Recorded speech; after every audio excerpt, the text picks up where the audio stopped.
बसंत, फरवरी, मार्च आते ही पौधों में नई ग्रोथ शुरू हो जाती है।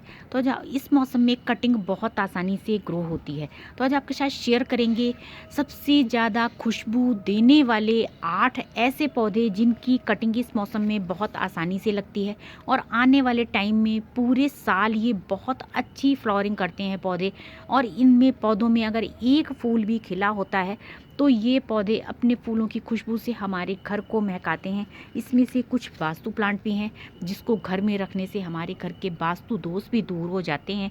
तो आज आपके साथ शेयर करेंगे इनकी कटिंग को कैसे लगाना है और इन पौधों के नाम। कटिंग लगाने के 2 तरीके होते हैं, एक तो पानी में, दूसरा मिट्टी में। कैसी मिट्टी लेनी है, कितनी बड़ी कटिंग हमें चाहिए और कहाँ पर हमें रखना है जिससे कि कटिंग हमारी 100% ग्रो होगी, और कैसे उसको लगाना है मिट्टी में। तो ये सारी बातें स्टेप बाय स्टेप आपके साथ शेयर करेंगे।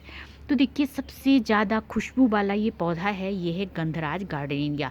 इसमें अगर एक फूल भी इस पौधे में खिला होता है तो हमारा पूरा घर महकता है इसकी खुशबू से। 1 हफ्ते तक खिला रहता है इस पौधे पर फूल, और जब वो फूल सूख जाता है, अगर उसके बाद सूखे फूल को भी अगर हम अपने पास रख लेते हैं तो उसमें से भी खुशबू आती है। इतनी ज़्यादा खुशबू वाला पौधा है ये गार्डनिया। इस टाइम हम पौधों की प्रूनिंग करते हैं और प्रूनिंग करने के बाद जो उनकी एक्स्ट्रा ब्रांचेस निकलती हैं, अगर उस कटिंग को हम ग्रो कर लेते हैं तो हमारे ये महंगे महंगे पौधे, खुशबूदार फूलों के पौधे जो हैं फ्री में तैयार हो जाते हैं। फिर चाहे उन पौधों को तैयार करके हम किसी को गिफ्ट में दे सकते हैं, कहीं पार्क में लगवा सकते हैं, क्योंकि ये पौधे बहुत ही ज़्यादा खुशबूदार फूलों के, इनको हर कोई लगाना चाहता है अपने गार्डन में इन पौधों को। उसके बाद जो दूसरा सबसे ज़्यादा खुशबू वाला पौधा है, ये है मोगरा या मोतिया। इसकी कई वैरायटी आती हैं, इसको कहीं कहीं बेला भी बोलते हैं, और ये कटिंग से बहुत आसानी से ग्रो होता है इस टाइम, और पूरे साल फ्लावरिंग करता है। केवल 2 महीने के लिए इसमें फ्लावरिंग बंद होती है, लगातार फ्लावरिंग करता है, और इसकी कटिंग भी इस टाइम बहुत आसानी से ग्रो होती है। अगर हम अभी इस टाइम कटिंग नहीं ग्रो करेंगे तब उसके बाद हम 6 महीने के बाद, यानी कि बरसात में ही अपने प्लांट्स की कटिंग ग्रो कर सकते हैं, क्योंकि साल में 2 बार ही कटिंग ग्रो होती हैं, एक तो बसंत में, दूसरी बरसात के मौसम में। मोगरा की कटिंग आप लगा सकते हैं बहुत आसानी से। तीसरा बहुत ही खुशबूदार फूलों का पौधा, ये है रात रानी। रात रानी का जैसा कि इसका नाम है, इसमें रात में फूल इसके खिलते हैं, और इसके फूल जो हैं रात में इतनी ज़्यादा इसमें खुशबू आती है, और इनका फूल बहुत बड़ा नहीं होता है, छोटे छोटे से इसके फूल होते हैं, और इसकी छोटी सी कटिंग बहुत आसानी से ग्रो होती है। बहुत ही ज़्यादा खुशबू वाला फूलों का पौधा है रात रानी, और आप एक रात रानी का प्लांट ज़रूर अपने गार्डन में ऐड करें, क्योंकि सारे फूल जो दिन में खिलते हैं, लेकिन रात रानी का फूल जो है रात में खिलता है और हमारे घर को रात में महकाता है। उसके बाद जो एक ये बहुत ही ज़्यादा खुशबूदार फूलों का पौधा है, ये है मधु कामिनी। मधु कामिनी में बहुत ही प्यारी खुशबू आती है, और पूरे साल फ्लावरिंग करता है ये हमारे गार्डन में, और बहुत ही देखने में सुंदर लगता है ये पौधा। इस पर मधुमक्खियाँ, तितलियाँ और हमिंग बर्ड इतनी ज़्यादा आती हैं। अगर आप अपने गार्डन में इन सारी चीज़ों को बुलाना चाहते हैं तो एक मधु कामिनी का पौधा ज़रूर लगाइए। आपको कहीं अगर लगा मिलता है तो आप इसकी कटिंग भी ले सकते हैं और कटिंग से भी इसको ग्रो कर सकते हैं। उसके बाद जो पौधा है, ये है चांदनी।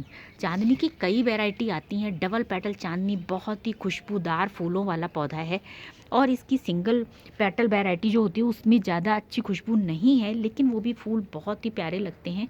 देखिए, डबल पेटल चांदनी की छोटी सी कटिंग ग्रो हो जाती है बहुत ही आसानी से। और इसमें एक वैरायटी जो होती है, ये है मिनी चांदनी। मिनी चांदनी भी बहुत ही ज़्यादा सुंदर लगती है इसके फूल, और बहुत ही प्यारी खुशबू वाला फूलों का पौधा है ये चांदनी। उसके बाद जो फूल आया प्लांट है, ये है हरश्रृंगार। हरश्रृंगार एक बहुत ही पवित्र लकी प्लांट माना जाता है। कहते हैं अगर हरिश्रृंगार हमारे घर में है, इसका नाम ही है हरिश्रृंगार, भगवान बहुत खुश होते हैं इसके फूलों से। हरश्रृंगार के पौधा हमारे घर में होने से हमारे घर के वास्तु दोष भी दूर हो जाते हैं। इसको वास्तु प्लांट ही बोला जाता है, और ये कटिंग से ग्रो होता है। हरश्रृंगार का फूल रात में खिलता है, और सुबह सूरज की पहली किरण के साथ ये फूल जो है गिर जाता है पौधे से। हरश्रृंगार का पौधा केवल 3 महीने फ्लावरिंग करता है, सितंबर, अक्टूबर, नवंबर, और उसके बाद ये डोरमेंसी में चला जाता है। उसके बाद फिर से इसमें ग्रोथ शुरू होती है फरवरी से, और फरवरी में इसकी कटिंग को हम ग्रो कर सकते हैं, नहीं तो इसको हम बीजों से भी ग्रो कर सकते हैं।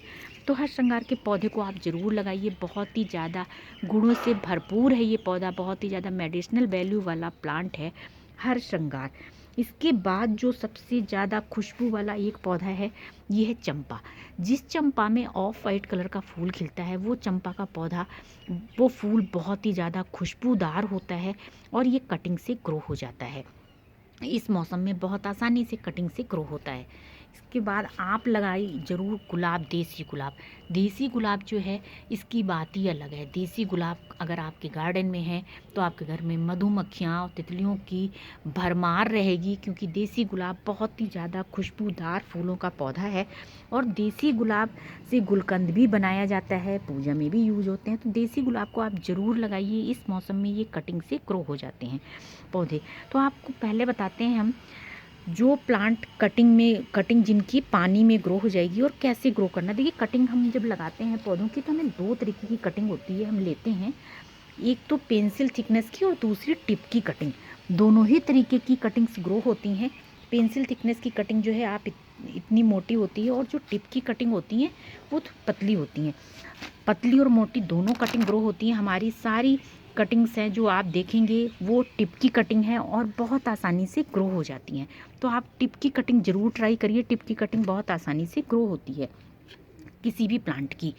तो आप इसके लिए, आपको कटिंग ग्रो करने के लिए आपको दो तरीके की कटिंग लेनी है। चाहे आप टिप की लीजिए 6 इंच की, 6 से 8 इंच की, देखिए इस तरीके से ये चांदनी की है, और या फिर आप लेंगे पेंसिल थिकनेस की।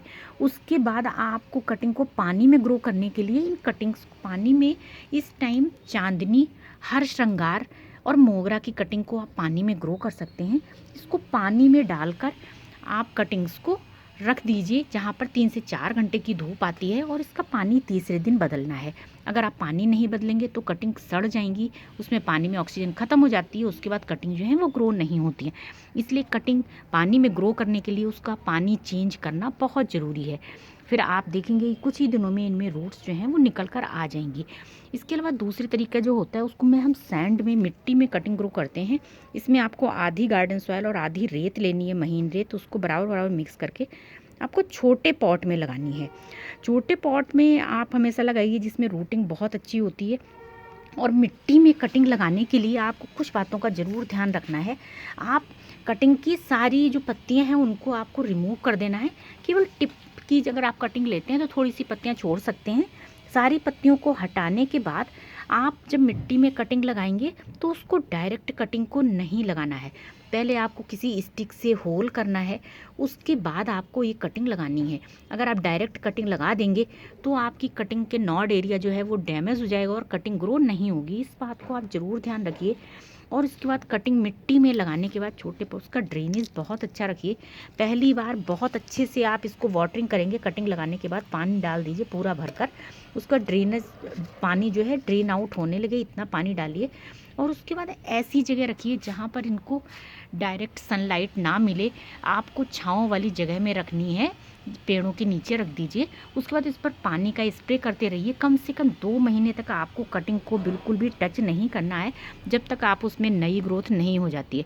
मिट्टी में कटिंग लगाने के लिए ये बहुत ही ज़रूरी बातें हैं, जिनको अगर आप ध्यान रखेंगे कि कटिंग को आप छुएंगे नहीं, तो आपकी कटिंग जो है बहुत आसानी से ग्रो हो जाएंगी।